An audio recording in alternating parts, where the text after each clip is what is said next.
The dracons break every zodiac sign down into 3 sections. It's an extremely useful and important subchart, or you might say subsystem, derived from your main chart. Today, you mostly find it still practiced in India and Vedic astrology, but in classical forms of astrology all over the world, it's extremely important. In fact, some of our oldest astrological records, going back to 2000 BC, are all about these thirds of signs, Decans, and come from Egypt. In fact, the very word Trekka or Trekkan is an Indian localization of the word Trekka or Decan. And if you learned the metric system in school or used the metric system, you know what Deca means. Deca means 10. So if you divide sign into 3 segments, each one is 10 degrees long, and therefore the sun takes 10 days to pass through each. That's why it's called a Deca or a Decan. So you probably noticed that I titled the video, How You Fight, because that is basically what the Dracon boils down to, your strength. So when you interpret your Trekkan, you're going to figure out how you cope with or deal with your rivals, your competitors, and people that are aggressive towards you. It also shows why you use your strength. What do you want? What are you striving for? What are you working towards? What do you think is worth the struggle? So interpreting your Trekkan shows you where your passions lie, what kind of aspirations you have, what your ambition is really naturally aimed at. If you want to know what this means to you and your chart, I have just released a brand new and very groundbreaking report that explores exactly that, all of the subdivisions for your chart. It's available now on my site, victicare.com. Let me show you how you can figure out your Trekka. All you do is take the regular zodiac and split every zodiac sign into 3 equal parts. The next thing you need to do is identify the parts. Let's start with Aries. Just draw a trine from Aries. Who are the rulers of these signs? Mars rules Aries, the Sun rules Leo, Jupiter rules Sagittarius. Those 3 rulers will be the rulers of the 3 Trekans that are in Aries. So Mars rules the first Trekkan, Sun rules the second Trekkan, and Jupiter rules the third. Now just apply that same system to every sign. The trines from Taurus are Virgo and Capricorn, ruled by Venus Taurus, Mercury Virgo, and Saturn Capricorn. So Venus is the ruler of the first Trekkan in Taurus, Mercury the second, and Saturn the third. Same thing for Gemini, same thing for Cancer, same thing for every zodiac sign. So the finished product looks like this. Now I'll show you how to build your Trekka. Just start with your basic chart. And instead of just mapping them on a regular zodiac wheel, map them on that Trekka zodiac wheel that you just figured out. So you can visually see what Trekka each planet is in. But now the question becomes, how do you consolidate these separate Trekkas into a cohesive subchart? So many people will approach it like this. They'll take a conventional chart and they'll ignore the rulership of the Trekans and instead use the signs that are at the trines, and they'll put it all together in something that looks like this. Now, I'm not saying that this is bad or wrong or not useful, but I am saying that it's not the original intention or the intrinsic way that the Trekka is to be consolidated or looked at. It's not a zodiacal subdivision. So don't try to use a conventional chart. That's why in the beginning I said it might not really be right to call it a subchart, but like a subsystem derived from your main chart. So as I was building my new report on the Trekka and on all the subdivisions, I wanted to come up with a good way to depict the D3 as a chart without violating the integrity of it not being a zodiacal chart. So I came up with this. The way you use this is just put every planet into the subdivision that it belongs to. So the ascendant is in a Mercury subdivision, so put it in Mercury's triangle. Rahu is in Jupiter's Trekka, so put it in Jupiter's triangle and go through all your planets really quickly. You'll have it assembled like this. Okay, this looks great. But now, how do you read this thing? How do you interpret it? It all rests on figuring out the dignity that any particular planet has in its Trekka. How would you know the dignity, however, if it is not a zodiacal subdivision? Isn't dignity based on zodiac signs? Yes, but one of the central components of dignity is the friendship and enmity between planets. So that's what we will use to figure out how well a planet likes its Trekka. It depends on its friendship towards the ruler of that Trekka. So for this, the relationship between the planets, I did an extensive video on it already. I'll put a link to it in the description below. But just to make this video kind of self-contained, here's the relevant information that you need to know. The only thing that we're going to do slightly different is domicile is the best situation in the Trekka. So that would equal 100% dignity. So the first thing you want to do in your Trekka is just look and find if any of those planets are in domicile Trekkas.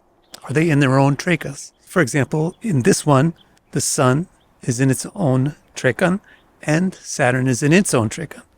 So that makes it easy for those two planets. Just give them 100% dignity and move on to the next step. The planets that are not in their own Trekkans will take a couple of steps to figure out. So why don't we start with Mars? Mars is in the Sun's Trekka. So you want to figure out, how does Mars like the Sun? Consult the table and you find out Mars likes the Sun. So you give it the dignity of friendship, which is 70%. But then don't forget that the friendship dignity gets modified by the distance between the two planets.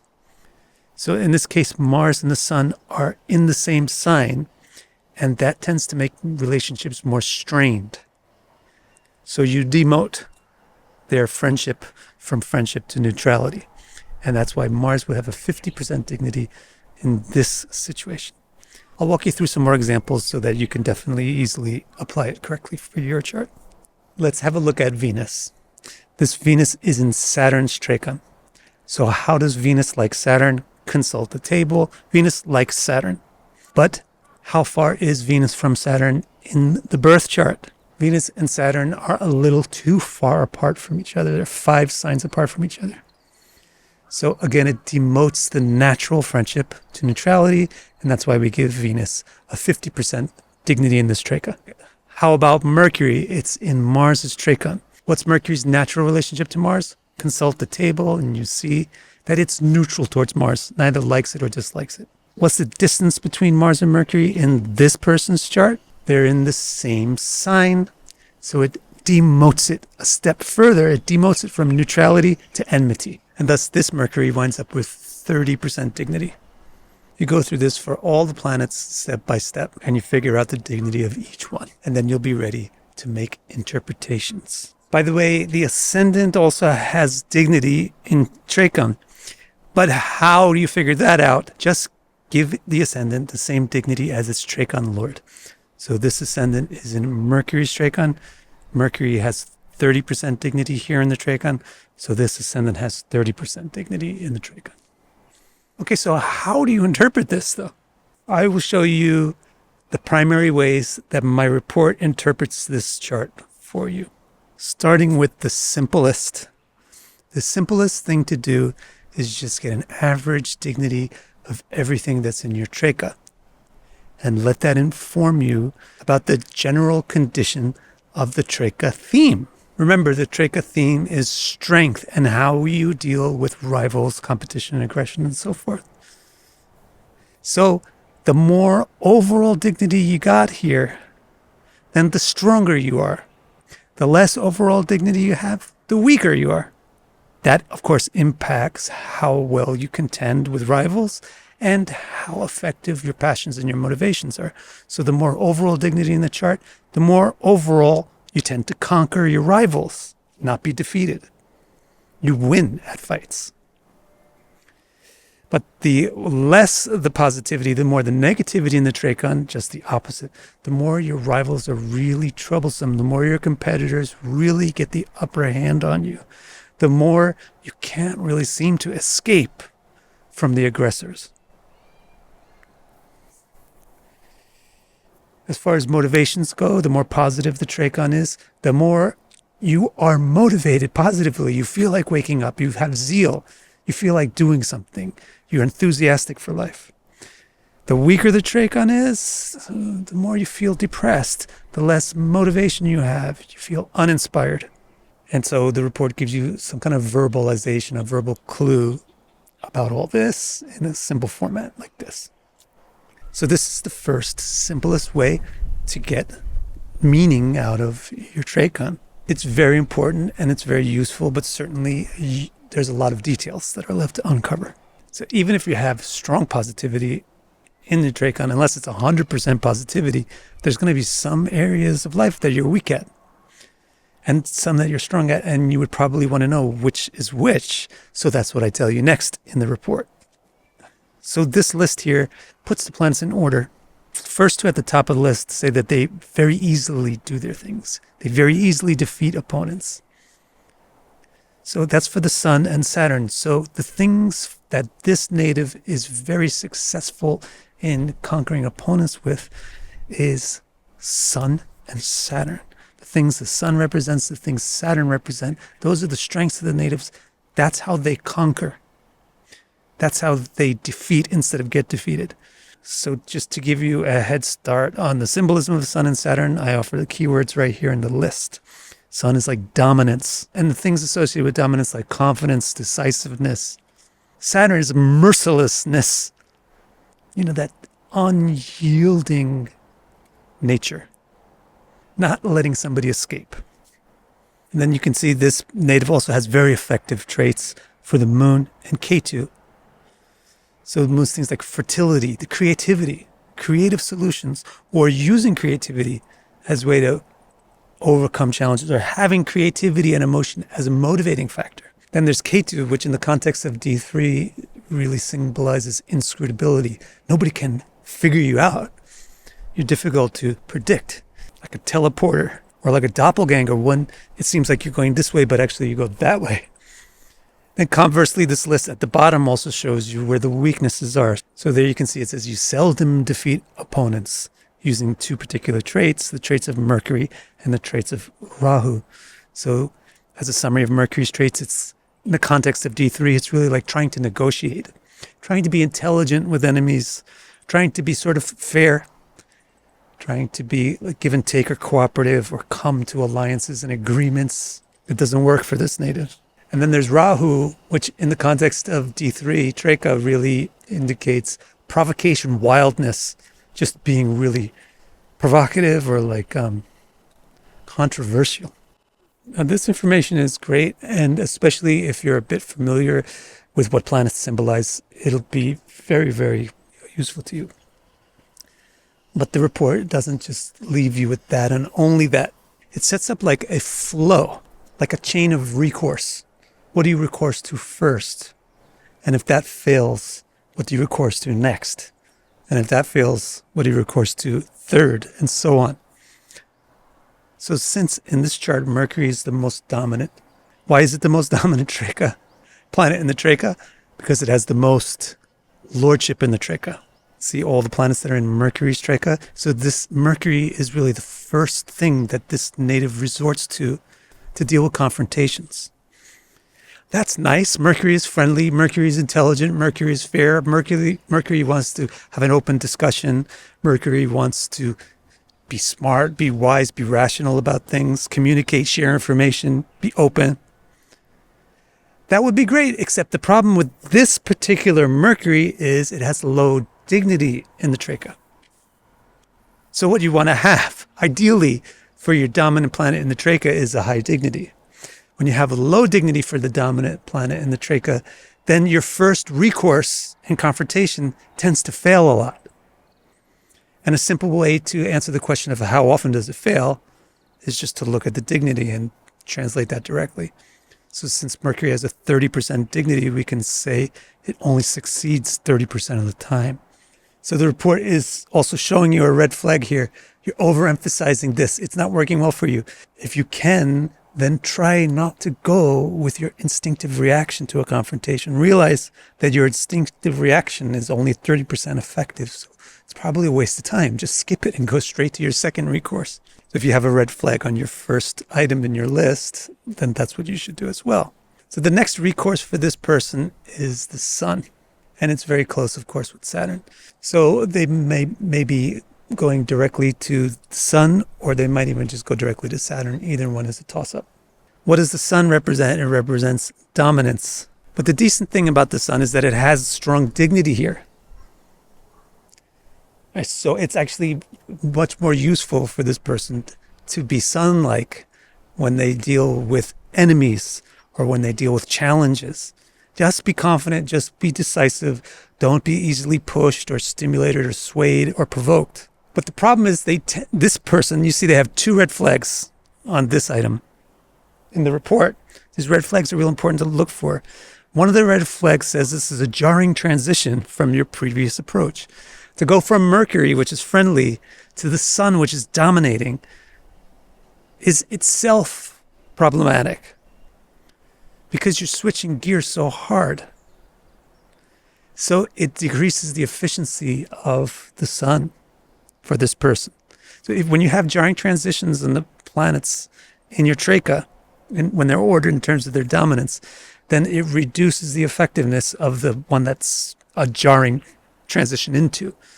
So even though the sun has 100% dignity in the Trekka, it probably is only effective half the time.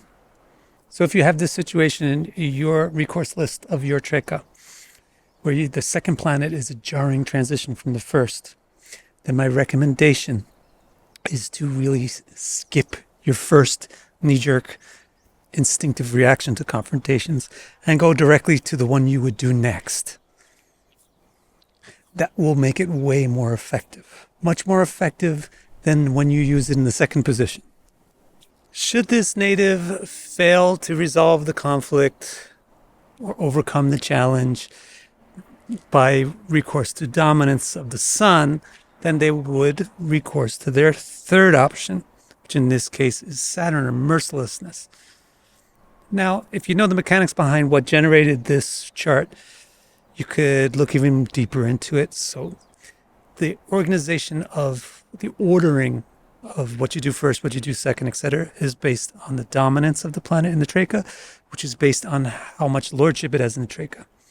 So if you're careful, you'd notice that both Saturn and the Sun are the lord of 2 planets in Trekka. So it might not be sequential that they go from dominance to mercilessness. They might be doing a merciless dominance at the same time in this particular case. Now, this one has 100% dignity in the Trekka and is not a jarring transition from the previous. So the person really does get their problem solved. This is why they have an effective Trekka. And that's what you could see on the line underneath Saturn. If you have this line somewhere in your list, in your report, then it's good news. It means it may take a while. You may have to recourse to a couple of things, but at least you do overcome your challengers. At least you do thwart your aggressors. At least you do beat your rivals. The things which are on your list that are below that line of effectiveness probably don't crop up very often in your interaction with enemies. It would just be in those cases where, for some weird reason, the normal things didn't work right. So like then this person would result to Mars, which is like force, strength, aggression, anger, but usually they wouldn't go there. Again, if you are an astrologer yourself, or if you're very, very good at it, then this is already more than enough information to tell you everything. But I wanted to flesh it out more because a lot of people need and deserve that. So the next section in the report is this, the confrontation tactics in detail. So instead of just getting negotiation, you get like a full sentence about Mercury, and then you get a whole paragraph about it. So for example, the way Mercury works in the Trekka is to try to debate, to try to have fair argument, fair, intelligent exchange, and a rational discussion. That's revealed in this one sentence that's in the box. But in the paragraph, you get even more detail that the success of negotiation relies on your skill in diplomacy. Mercury is very heavily relies on diplomacy. So the low dignity of Mercury in this particular case indicates that probably the person isn't very diplomatic. And thus, these attempts to have fair intellectual exchanges don't pan out very often. Besides diplomacy, Mercury really relies on friendship or alliance. People have to feel fair, people have to feel safe, people have to feel equal for mercurial things to work well. So if your Mercury has a low dignity in your Trekka, it means really you're not making the enemy feel like you're honest in your fairness, or you're honest in your desire to have an open, rational discussion. They wouldn't really trust you enough. Now, even though a planet may have a low dignity in the Trekka, sometimes you might be forced to use it, especially if it's way up on your dominance list like this Mercury. So this section also tells you if you do have to use this trait, this is how you do it. So what it says in this second paragraph is if you're forced into direct battle, you have to rely on your dexterity and agility. Your strikes have to have exact precision because they're not particularly strong or forceful. They better be very accurate. And how would you know what's an accurate strike? You have to be very intelligent and have a lot of awareness and information about the opponent. So if Mercury is something that you find you're dealing with a lot when you deal with opponents and confrontation, then those are the things you have to strive for. You have to strive to really understand the situation, really understand the enemy, really understand the challenge well, so that your attacks will be effective and exact and dexterous. So see that information that I give for the one planet, Mercury, I give that for every planet in your Trekka. Now, there's a whole other way to give identity to the Trekkas, which is to use animal symbols, the way that different animals approach fighting. That system is pretty elaborate, so I don't want to try to tack it onto the end of this particular video. I will make another video that's expressly about that one Trekka technique. But that technique and everything that I've shown you here and a bit more is all included in my new report on your Trekka.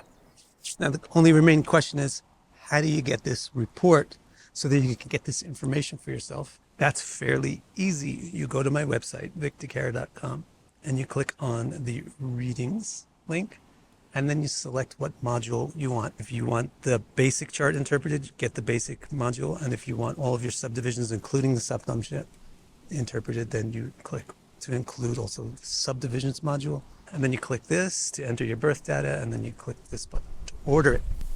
Please don't forget to like and comment, and your likes and your comments help YouTube recognize that this video is something that should be shown to new people. So please help out with that. Thank you so much.